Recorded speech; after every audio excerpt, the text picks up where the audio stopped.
Ladies and gentlemen, after a very disappointing week by our standards, we're not even getting the Jimi Hendrix this week. It's going to get straight into the breakdown because I feel like I didn't do a good enough job last week in really um, getting the results right. Now, the good thing about this industry is you can have the right breakdown but not get the right result. And that's what I saw last week. Now, the Mississippi State Florida game, that game going over, I completely whiffed on that, and I take full ownership of that. A couple of the other ones where the Toledo Western Kentucky game comes to mind. That one I felt like um, I had it correctly. It just didn't go our way. That's going to happen in this business. So there are going to be times where you have to write analysis, you have to write game script, but the results don't go your way, and we own that. We live with it, and we continue on with the work this week. So let's jump right into the matchup because as if you've been paying attention this week, we've had some breaking news as far as the quarterback for UNLV goes.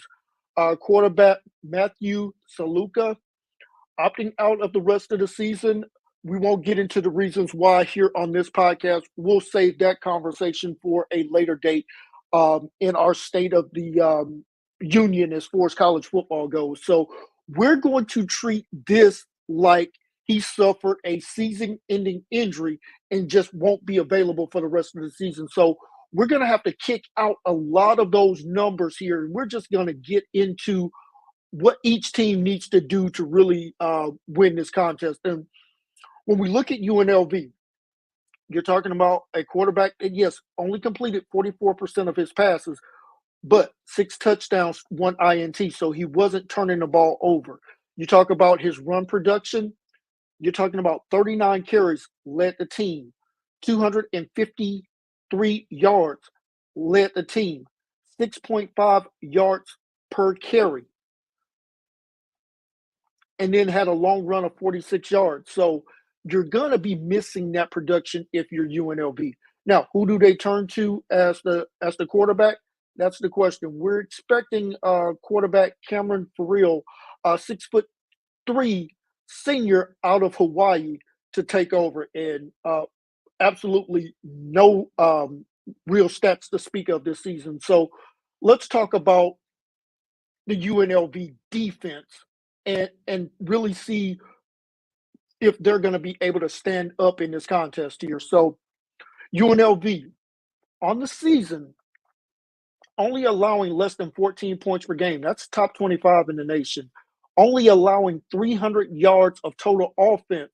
That's top 35 in the nation. Giving up about 196 through the air, 61st in the nation. Only allowing 101.3 yards per game on the ground. That's good for 31st in the nation. Only allowing 4.9 yards per play. So this team is still going to play great defense regardless of the quarterback situation. It's going to be, this is the number that I'm going to pay most attention to, the 60 plays per game. Now, UNLV's offense was running about 69 plays per game. So 9 more plays by their offense kept that defense on the sideline, really able to rest up and make the adjustments that they need to make uh, down series in and series out. So that's going to be something that I'm going to pay very close attention to in this matchup against Fresno State. Fresno State comes into this matchup 3-1, and looking at what Fresno State has been able to get done. That only loss came in back all the way in week one, losing to Michigan there in Ann Arbor, 30 to 10. So let's take a look at Fresno State. This team comes in averaging 35.5 points per game, well north of over 400 yards of total offense, 273 through the air, 135 on the ground, averaging 69 plays per game, averaging 6 yards per play. So if UNLV is going to win this contest. They're going to have to get consistent offense, um, despite not having their quarterback, and continue having that dominant rushing attack that they've had thus far, and really, really take care of business here in this contest. We saw the line briefly flip from UNLV being a 3-point favorite to where, for a brief moment, you saw Fresno State as a 1-point favorite.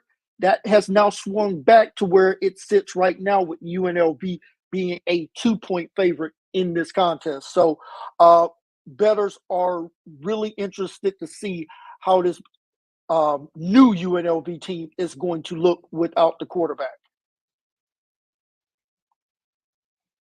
In our next matchup, and we're going to spend a little bit more time on the following 5 games, as we don't have that shakeup in the data.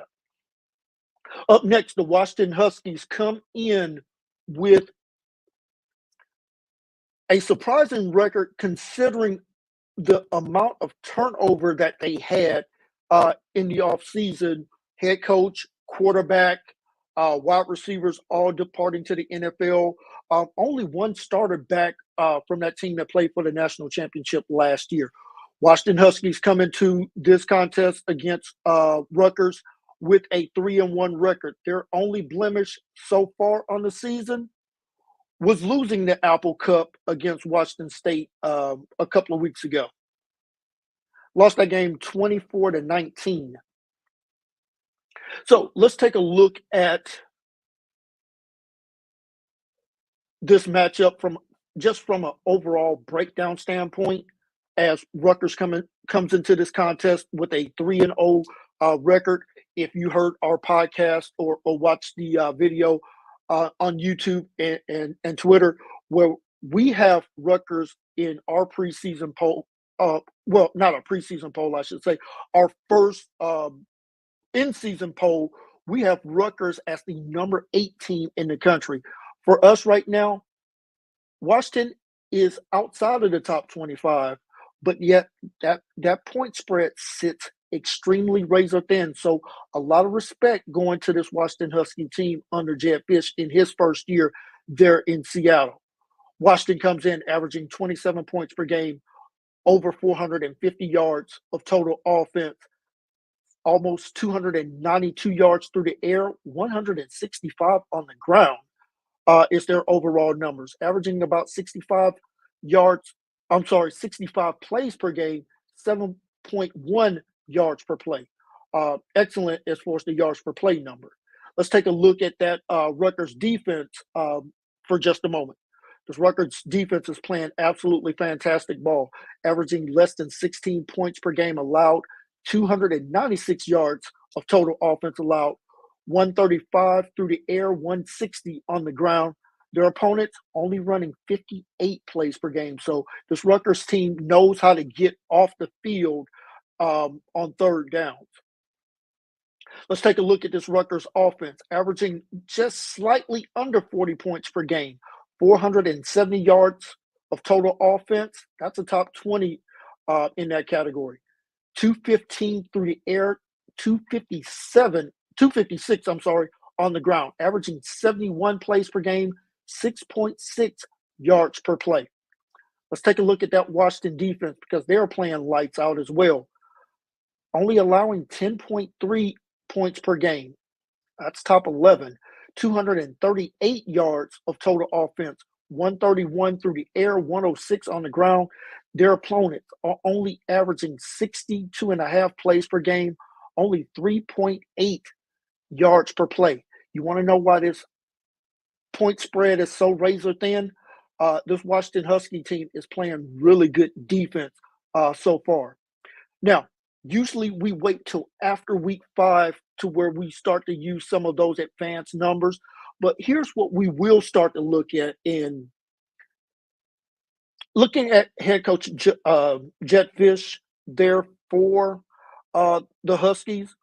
We're seeing a team that is committing a lot of penalties early on in the season. Need to clean that up if they want to come out of Piscataway with a win. Just taking a look at some of the early numbers that we have as far as their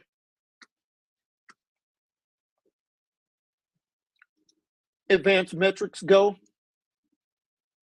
And really what we're seeing so far is a team that is just really getting it done in every aspect of their offensive metrics. When we look at their advanced numbers, they're averaging 8.7 yards per pass attempt. That's phenomenal. 12 yards per pass completion and yards per rush attempt, 5.3. All fantastic numbers there for the Washington Huskies. When we take a look at their defense has absolutely been playing lights out so far. Key number that I'm going to focus on is that 3.9 yards per rush attempt. That's going to play major dividends as they're going to be going up against a very solid run game in the Rutgers Scarlet Knights. Just looking at some of their efficiency numbers, what stands out to me about Washington, when we adjust those numbers out, you're talking about the 12th best passing offense, opponent adjusted. Rushing, we're looking at 64th best rushing offense. Their defense against adjusted opponents, phenomenal. Sixth best passing defense, adjusted for opponent. 25th best rushing defense. Now, let's take a look at the keys, at one key for Washington in this contest. And that's going to be, how does Washington's elite passing offense handle that elite Rutgers pass defense in this contest? And for Rutgers to really come out of this contest with a win, they're absolutely going to have to be very fundamental with their passing game, strategic and absolutely surgical in this contest. Looking at how we have them forecasted in this contest, we have, let's see, Rutgers, Washington. We expect Washington to have some success throwing the ball. We have them projected right now for 248 yards passing in this contest, which would be something that would bode very well for Washington in this contest, going up against a really good defense there in Rutgers. Now, let's flip it over to Rutgers, because we know that this team loves to ground and pound you. And when we take a look at how this team is performing thus far in the season, you want to talk about a team under Greg Schiano not making a lot of penalties, being very disciplined. This is one of the best teams in college football as far as not committing penalties, not extending opponents' drives by having penalties on third down, giving their opponents those automatic first downs. This is one of the best teams in the country in that metric. So great job there by Coach Greg Schiano in this early part of the season. Something that we're noticing from last year is that Rutgers, by being able to stay on the field more than what they did last year, they're running almost 9 more offensive plays per game this year. And that is working in their benefit twofold. One, they're able to extend drives, but two, also able to rest that defense quite a bit more. So let's take a look at some of the Rutgers advanced numbers. 9.5 yards per pass attempt when we adjust those out. That's top 10. 16.1 yards per completion. That's top 7 thus far in the season. And 4.9 yards per rush attempt. Also really good there. Let's take a look at that Rutgers defense. This Rutgers defense only allowing 9.1 yards per completion. That's phenomenal there. So Uh, Now this team's got to clean it up as far as the rush defense goes, but other than that, you got to be really impressed with what you're seeing for Rutgers. Like I said, got to clean up that rush defense as their opponents are finding some real good success running the ball against Rutgers. It's going to be interesting to see if Washington is willing to run the ball against Rutgers, kind of keep that Rutgers offense both on the sideline as well as being able to control the way that this game is going to be played.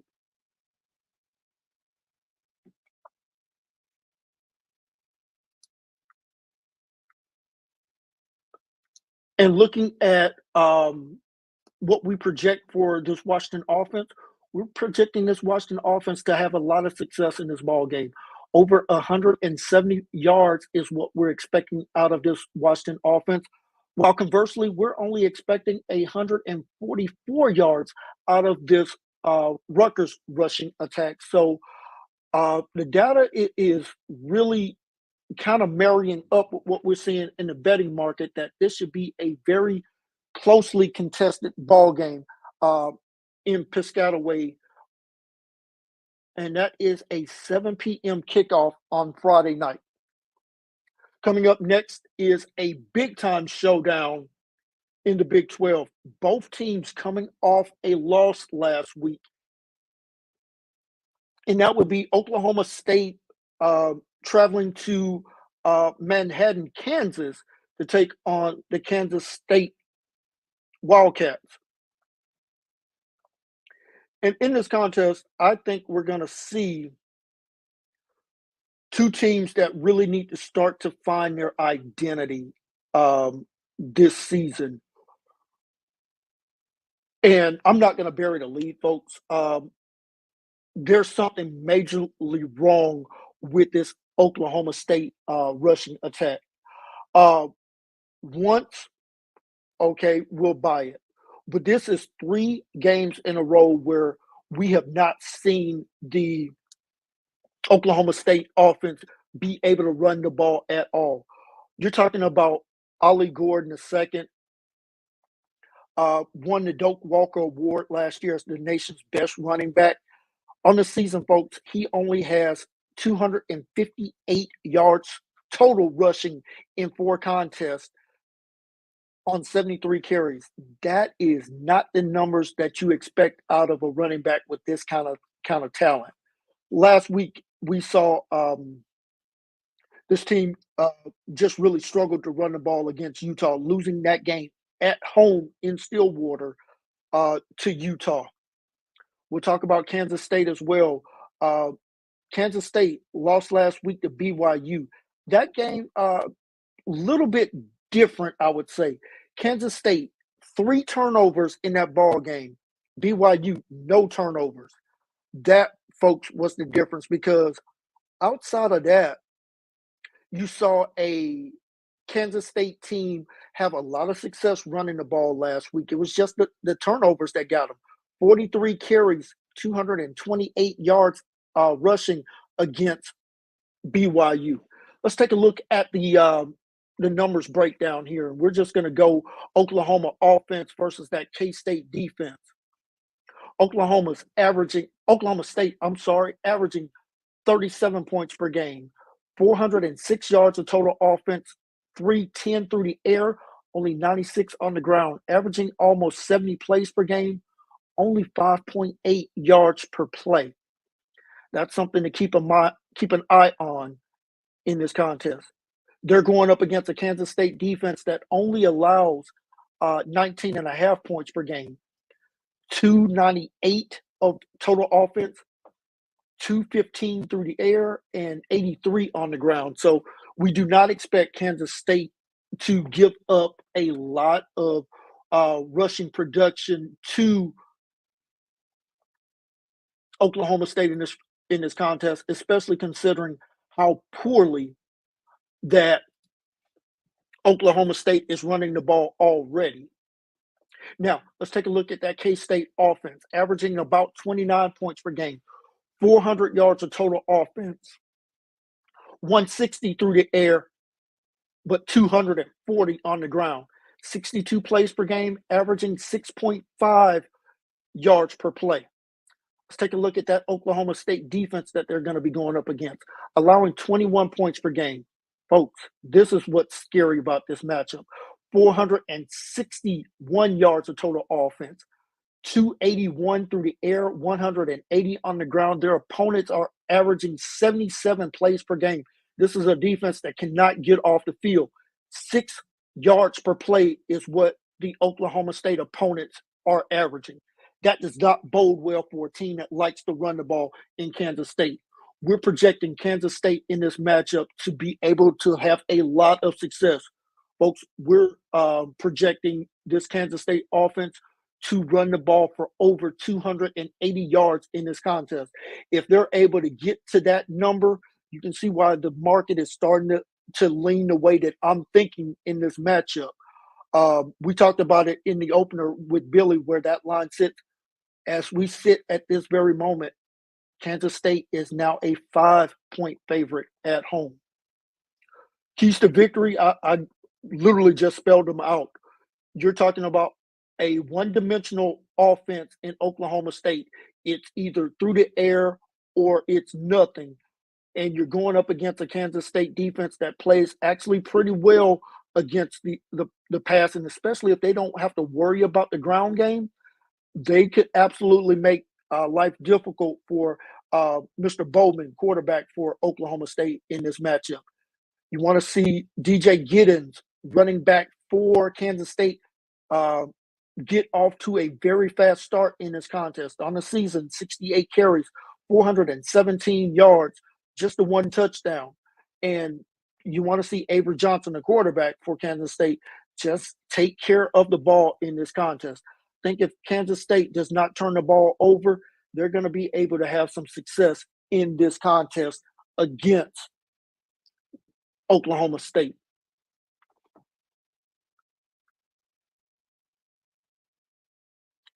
In our next matchup, we're looking at the Notre Dame Fighting Irish. Marcus Freeman, head coach there for ND, and they will be welcoming in the Louisville Cardinal.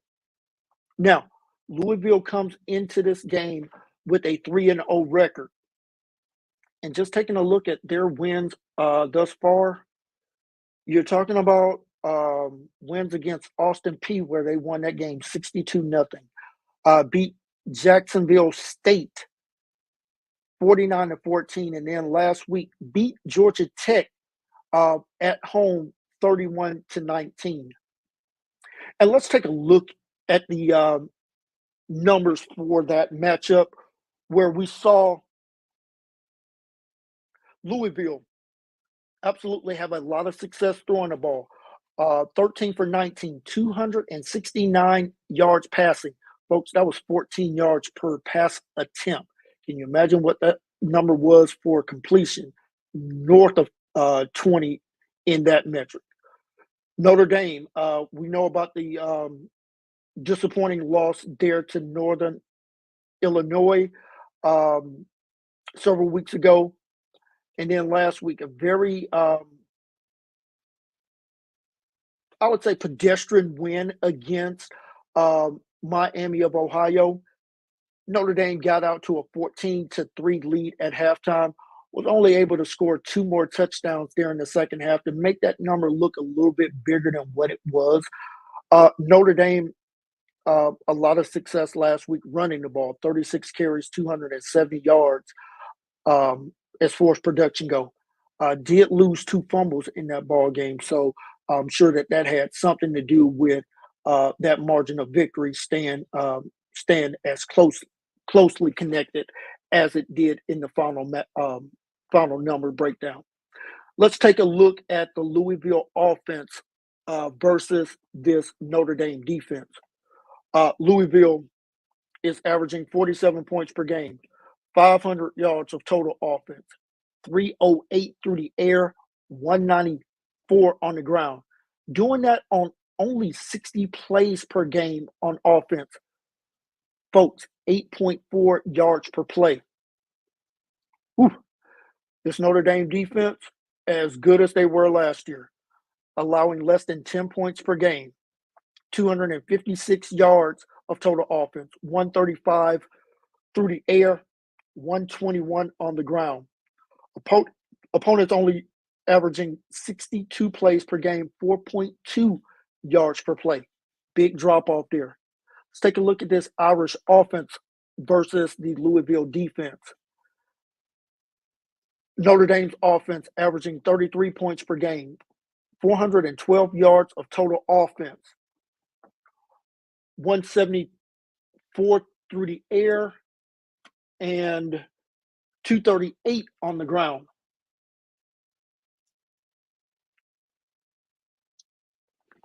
Notre Dame's averaging 65 plays per game, 6.4 yards per play.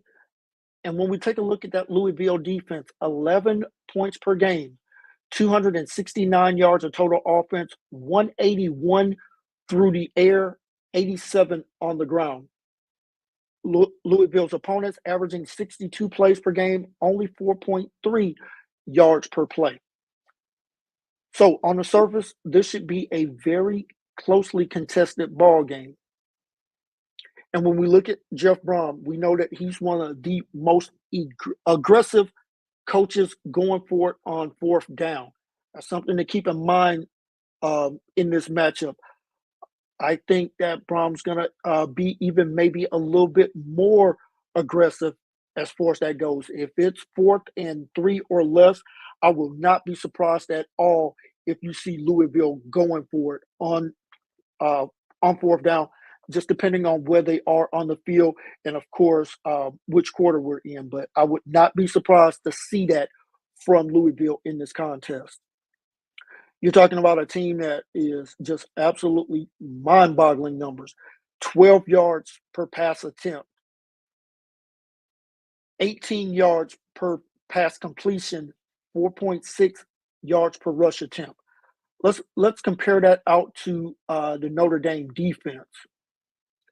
Folks, this Notre Dame defense, 4.2 yards per pass attempt, 10.6 yards per completion, 4.2 yards per rush attempt.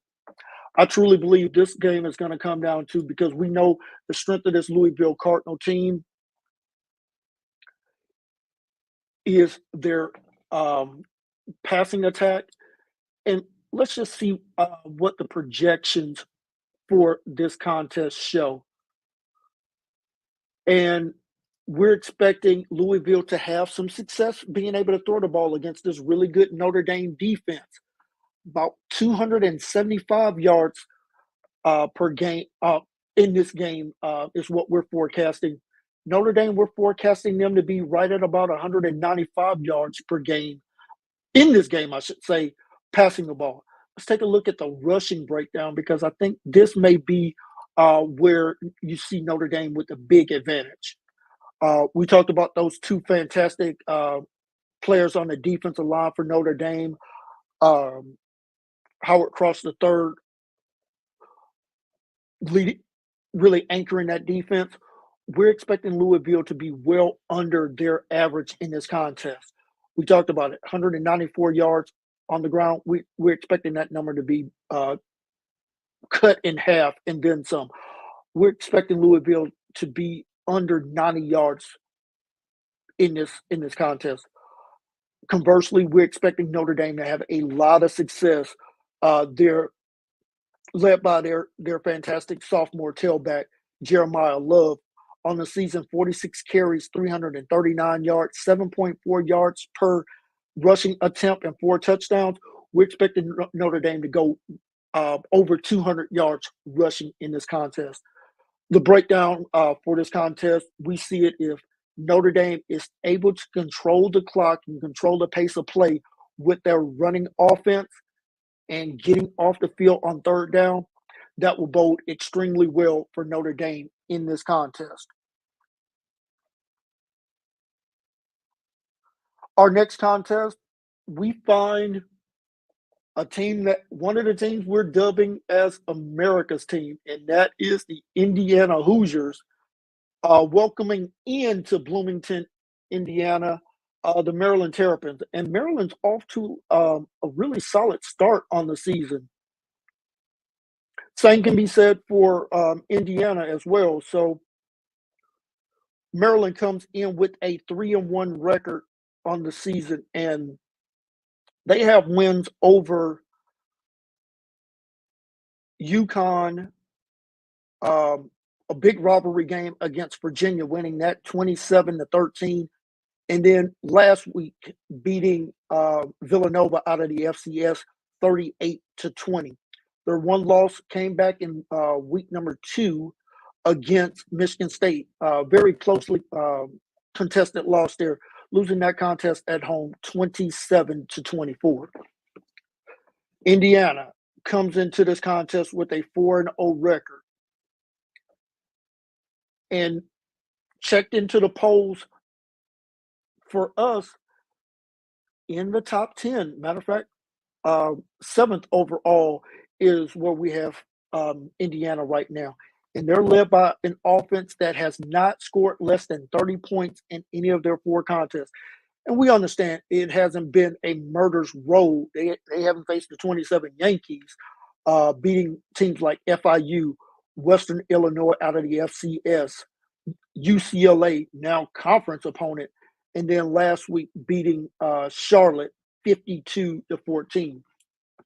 Folks, this is still Indiana we're talking about, a team that has absolutely struggled in years past. So let's start right there with the Maryland offense under head coach Mike Locksley, and look how it's going to fare up with Curt Cignetti in his first year as the head coach for the Indiana Hoosiers.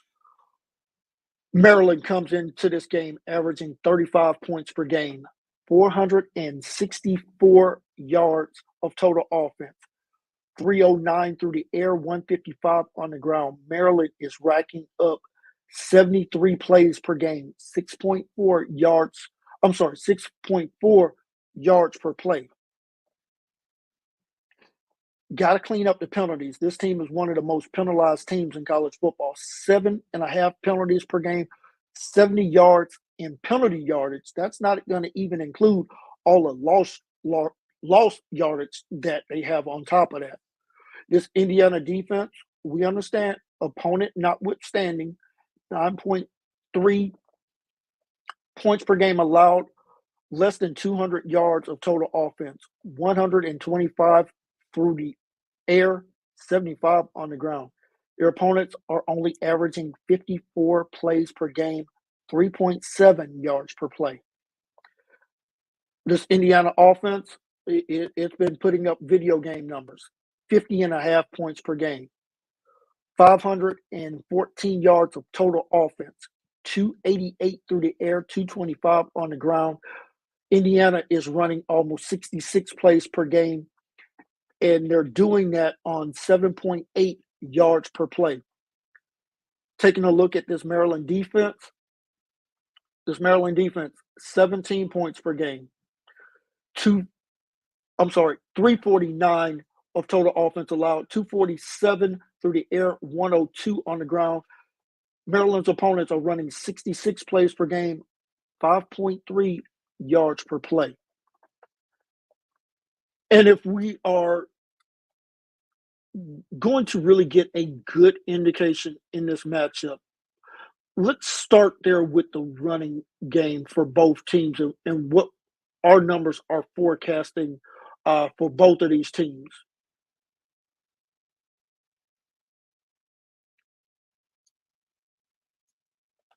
And I would say right now, as far as the rushing projections go, heavily in favor of Maryland in this contest. Maryland's expected to go over 200 yards rushing in this contest, while Indiana's expected to get their first major test as far as their offense goes. We're projecting them to struggle a little bit. Less than 75 yards on the ground in this contest is what we're expecting out of the Indiana Hoosiers. Let's take a look at those passing numbers and see if we can't start to get a little bit more intel on this contest. And what we see from this is we expect Maryland to kind of struggle with some consistency as far as their passing game goes. Looks like about 206 yards per game. I'm sorry, 206 yards passing in this game. While Indiana, we're expecting them to have a lot of success in this contest, throwing the ball for over 300 yards. So, if Indiana is able to find that success through the air, you will probably see some big plays coming out of the passing game, which is something that would trend extremely close to what we've seen this team do so far. Let's go back and take a look at what they did against UCLA. Now, we expect the Maryland defense to be a little bit better than what we saw from UCLA, but here's why the metrics are projecting it out the way that they're projecting it. So, the Indiana offense against UCLA a few weeks ago, 25 for 33, 307 yards passing, 9.3 yards per pass attempt. And here's the very most important one. They were 9 for 12 on third down. So they were able to find a lot of success throwing the ball in that contest. And by converting on third down, was really able to sustain a lot of offense in that contest. So that's why the metrics are projecting where they're projecting in this contest for the Indiana offense. And Curtis Rourke, the former MAC Player of the Year, in his first year as the quarterback for Indiana, off to a fantastic start here. Rourke is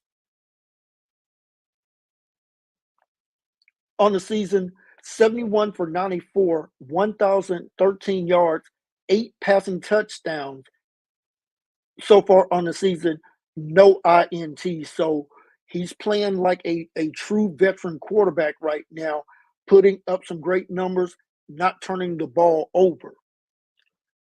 Folks, 10.8 yards per pass attempt.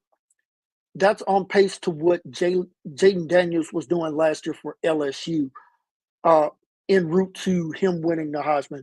Not saying Rourke's going to win the Heisman, but he's just putting up those kind of stats. And if he can continue to win ball games for Indiana, we may have to have another conversation about this team. Not looking forward to midnight madness, getting ready for college basketball. Some really good things going on with this football team for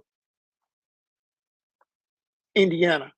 Let's take a look at the opposing quarterback, Billy Edwards Jr., 6'4" junior out of Springfield, Virginia, and his numbers on the season also extremely respectable.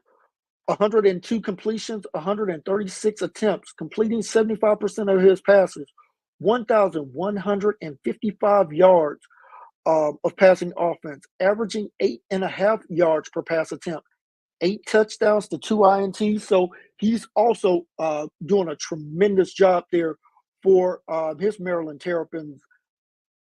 And I think the key to this ball game is which team can dictate pace the better. So what I'm looking at is how well are you going to be on in situations where we're looking at third down conversions.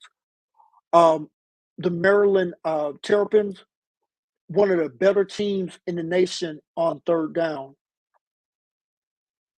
Conversely, Indiana, not as great on third down. One of the worst teams on third down as far as when we adjust for opponents. So that's going to be something to pay very close attention to in this contest. Who can convert on third downs, minimize the turnovers and the penalties? That team is going to come out of this contest with a big time win there. And folks, the matchup of all matchups early on in the season, and that is the Georgia Bulldogs will be taking on the Alabama Crimson Tide.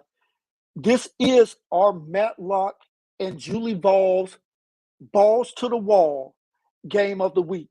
Shout out to our good friends Matlock and Julie Vols. They host a fantastic show on 850 The Ticket down on the beautiful Emerald Coast there.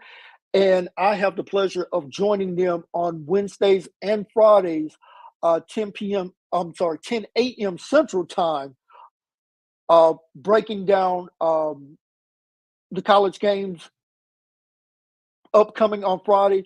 And then on Wednesday, we kind of do a look back at the previous week games as well as any big topics going on in college football. So please give them a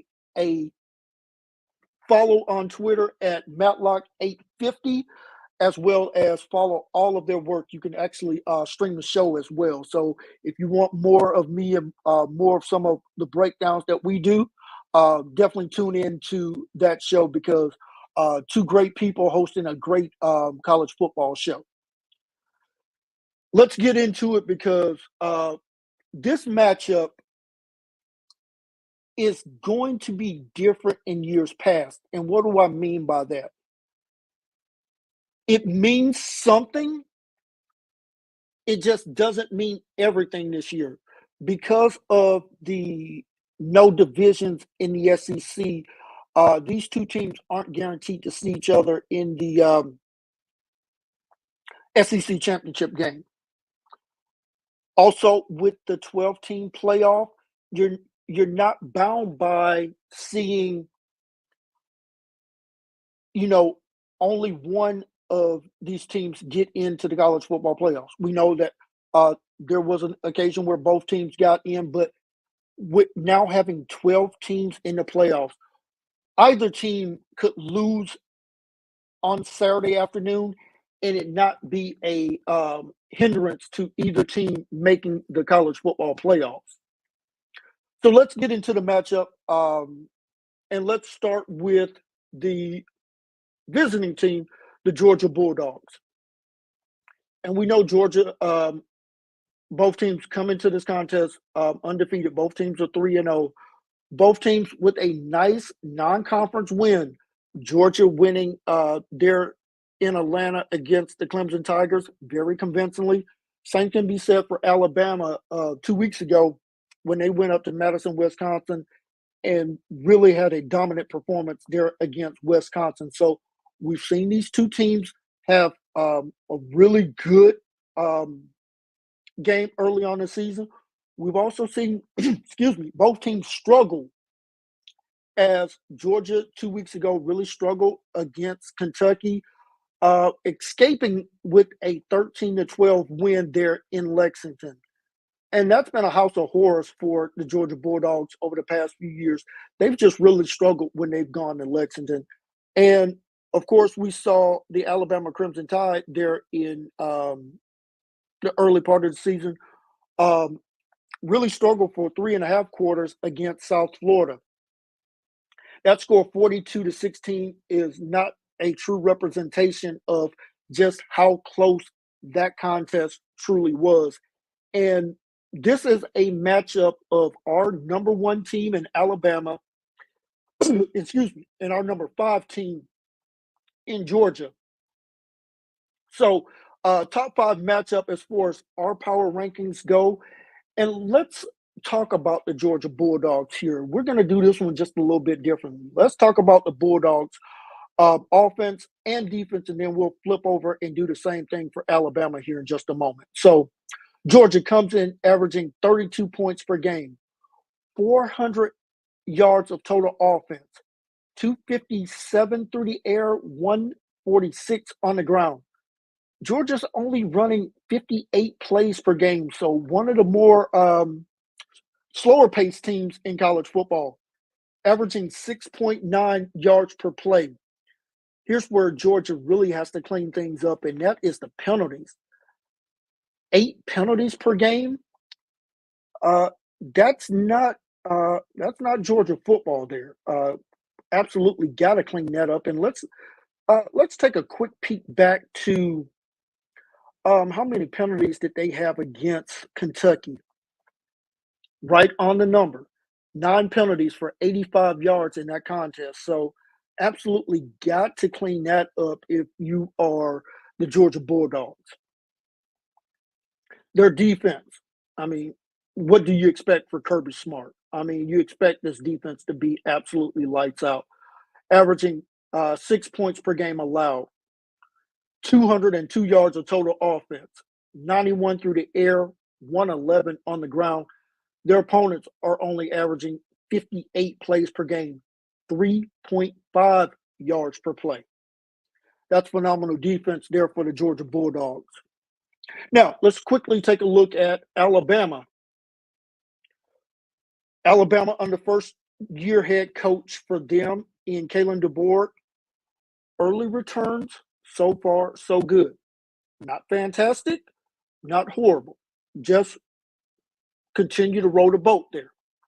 This Alabama offense averaging 49 points per game, 467 yards of total offense, 229 through the air, 238 on the ground. Helps when you have a very capable runner at the quarterback spot in Jalen Milroy. 63 plays per game is what the Crimson Tide are averaging so far early on in the season. 7.4 yards per play. Alabama also got to clean up the penalties as well. Let's take a look back at their game against Wisconsin, because right now Alabama is also averaging 8 penalties per game, 73 yards of penalties. Got to clean that up. And we saw this last year with Kalen DeBoer's team in Washington. Just a lot of penalties. Now, they played a very clean game against Wisconsin. Only 4 penalties in that contest. So let's take a look back at South Florida. They must have had a lot of penalties in that ball game, and they did. 13 penalties, 120 yards worth of penalties. So you saw them clean it up against Wisconsin. They're going to absolutely need to clean it up against Georgia on Saturday afternoon. Let's take a look at that Crimson Tide defense. Alabama's average only allowing 8.7 points per game, 248 yards of total offense, 116 through the air, 132 on the ground. Here's the thing that you would be concerned about if you're an Alabama fan. Alabama's not getting off the ball, off the field on third downs nearly good enough. Reason I can say that is because their opponents are averaging 74 plays per game. That's one of the 10 worst teams in the country in that metric. Alabama's only allowing 3.4 yards per play. So let's flip it back and let's take a look at some of these advanced numbers here for the Bulldogs in this matchup. Like I said, Kirby Smart absolutely doing a fantastic job once again there at his alma mater at the University of Georgia. We know that Georgia is playing at the slowest pace as far as number of plays run in Division I, 134th in that metric. We talked about it. Got to clean up the penalties for sure, because they rank outside of the top 100 as far as that discipline number that we look at, as far as the amount of penalties that teams are committing, as well as how many penalties are being leading directly to opponents having additional first downs. Let's take a look at this Georgia defense. 7.5 yards per pass attempt. That's fantastic. 11.4 yards per completion. Not horrible. We've seen Georgia much better in years past. 4.9 yards per rush attempt. That would concern me if I'm a Georgia Bulldog fan. Georgia on third down right now, when we look at their advanced numbers, only converting 37.5% on third down, 73rd in the country. Not good. Drives ending with a touchdown. The Georgia Bulldog offense is barely over 26%. We're going to round it up. So 20% of Georgia's drives end with a touchdown. That's not championship level offense there. Let's take a look at their defense. Their defense is what you would expect it to be. 3.8 adjusted yards per rush attempt. That's inside the top 30. That's absolutely getting it done. Here's a concerning number. The Georgia Bulldogs opponents are converting 45% on third downs. Folks, that's 90th in the country once we adjust for opponents. Now, Georgia has not allowed a touchdown.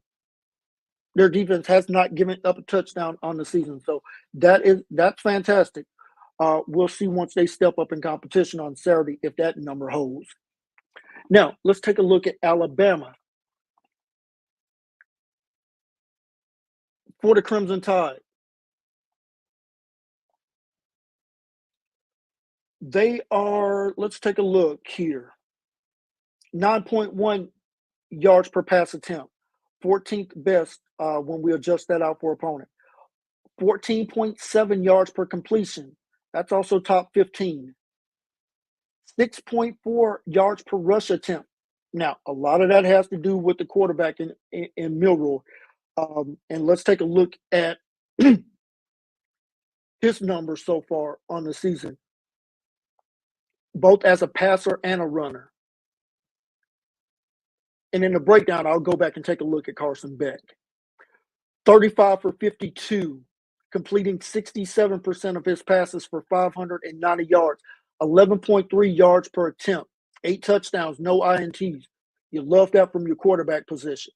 He's also on the ground, 36 rushing attempts, 156 yards, 4.3 yards per rushing attempt, 6 rushing touchdowns. We're starting to get into that Jalen Daniels kind of conversation with the numbers now. You're talking about a quarterback, if he can go 30 passing touchdowns and 20 rushing touchdowns, we haven't seen those numbers from quarterbacks a lot in the history of this game at this level of football. Jam Miller and Justice Hayes also doing a fantastic job early on the season. They're going to have a stiffer test, no question about it, against this Georgia defense.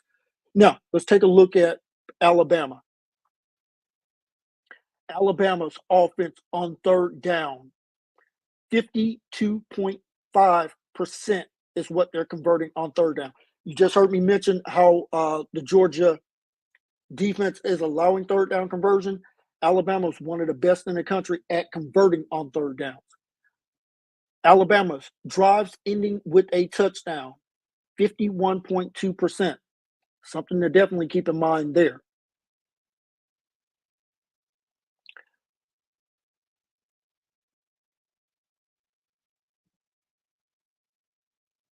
Alabama's defense,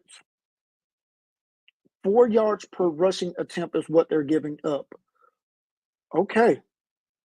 Now, Alabama, like I said, they're going to give up a few more third down conversions, but right now, only 16% is what their opponents are converting on third down.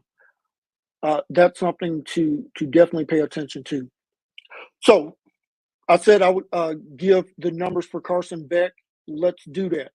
Carson Beck on the season so far is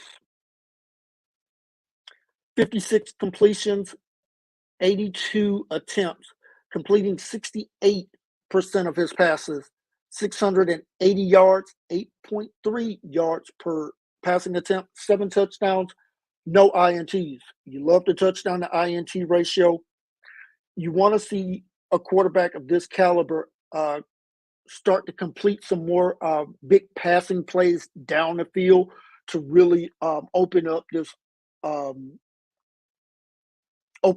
offense a little bit more, because as I mentioned early on, Georgia's only averaging, and I say only averaging, 146 yards per game on the ground. You expect Georgia to be in that 185, 190 yards per game number. So getting their running game going is going to be very pivotal to the Georgia Bulldogs in this contest. And let's take a look at what we're projecting from both offenses in this contest. And we're expecting both passing games to really struggle in this contest. We don't expect either offense to throw for over 200 yards in this contest. So that's going to lead us right to the ground game. And if that weather takes a turn, you could see both teams really start to lean on the ground game. Right now, we're projecting Georgia to rush for about 145 yards per game in this 145 yards in this game, while we're expecting Alabama to be around 125 yards rushing in this contest. So, whichever team can minimize the penalties, stay razor focused in this contest, whichever team can get the rushing attack going, um, slight advantage to Alabama as they could have a numbers game as far as you have a quarterback that can run in Milroy and a quarterback in Carson Beck that may get some sneaky rushing yards in this contest. That's going to be something to keep an eye on in this contest. And then, of course, who handles the stage better? We talked about it: penalties, turnovers, um, missed opportunities with inside of the opponent's 30-yard line. If you get inside of the opponent's 30-yard line, you have to come away with some kind of points, whether it's a touchdown or field goal. You cannot, in a game that is going to be very closely contested, you cannot afford to not have um, scoring opportunities and being able to take advantage of both of those opportunities. So, some final thoughts on this contest. I think it's going to be a very hard fought contest, as it always has been between Georgia and Alabama. Whether Nick Saban is on the sideline or not, these two teams understand how to play football at a high level and expect both teams to really put on a show there in Bryant Denny. I think it's going to be a physical game, very hard hitting contest. And I would not be surprised if this game is not a one score game um, for either team winning this contest. So, final thoughts: I think this is going to be absolutely the premier game to watch Saturday night. Um, they're coming from Tuscaloosa and expect a fantastic contest between these two opponents. Now, let's get to some other games that we're going to be watching. And as we kind of span the globe a little bit here, ABC reference there from back in the day. A game that we're going to keep an eye out on Friday night because of the weather. Virginia Tech coming in 2-2, traveling down to Coral Gables to take on Miami. Miami 4-0 on the season. Ole Miss. Shout out to all our Ole Miss friends there: Ashley, Patty, Miss Donna, and of course our good friend Ole Miss Evie there at the Rebel Walk. Ole Miss finally stepping up in weight class, taking on a 2-2 Kentucky team there in Oxford on Saturday morning with an early kickoff. Staying there in the SEC, Oklahoma coming off that loss to Tennessee last week, traveling to play their first road game in the SEC as a conference member, heading down to Auburn to take on the Auburn Tigers. Some other games around the country that we're going to be keeping a very close eye on: Minnesota 2-2, traveling to Ann Arbor to take on the 3-1 Michigan Wolverines. Michigan coming off of that comeback win against USC last week. Yeah, we're still sick to our stomach on that. No doubt about it. The Navy Midshipmen 3-0, tied at the top of the American Conference standings there, along with the Army Black Knights there. Will be traveling to Birmingham, Alabama to take on the UAB Blazers. Navy, 3.5 point favorite in this contest. You know our motto, go Army, but in this case, it's always go Navy. Also, Texas State will be doing battle with Sam Houston as well. And then another game that we're going to be keeping an eye on is the Colorado Buffaloes, coming off of a win against Baylor last week. Will be traveling down to Orlando, dealing with a lot of heat and humidity. Well, more so humidity there in Orlando as they take on the 3-0 Central Florida Golden Knights there. As far as our record so far on the season last week, disappointing for us. 7-7 on on the week. Just slightly down. We had a major play with Tennessee beating Oklahoma. Was able to get there because had we not, we would have been definitely in the red last week. On the season thus far, 49, 27, and 1, hitting at a 64% clip mark. That is fantastic for any handicapper, and being up 16 and a half units on the season, we'll take that early on in the season. We'll look to get back into the win column again this week with our plays. I got to be better. I will be better. And as far as who needs to show me something this week, that's going to be the Colorado rushing defense going up against one of the nation's best rushing attacks there, led by head coach Gus Malzahn. Can Colorado hold up in the ground game? Also, Oklahoma, you make the change at quarterback, going with the you're benching Arnold, going with the other quarterback in Michael Hawkins Jr., the freshman out of Dallas, Texas. We'll see if that young man is ready to step up and take over. So that's another team that I'm going to be going to need to show me something. Same could be said for Auburn as well. Now, let's get to our best bet. And our best bet this weekend, we're going to stay in the Southeastern Conference. And we're going to look at the Arkansas Razorbacks. 3-1 on the season, taking on the 3-1 Texas A&M Aggies. That game is in Dallas as they play that game as a part of the Lone Star shootout, Arkansas and Texas A&M. That line has crept up a little bit with A&M now sitting at a 5.5-point favorite. Folks, we like Arkansas to cover that 5.5, and that's going to be our best bet for this weekend. On behalf of my fantastic team, Summer, Jessica, our senior analyst, Billy always does a great job setting our opening lines. This is Kenneth, senior analyst and founder for the Crunch Time Sports Advantage Network.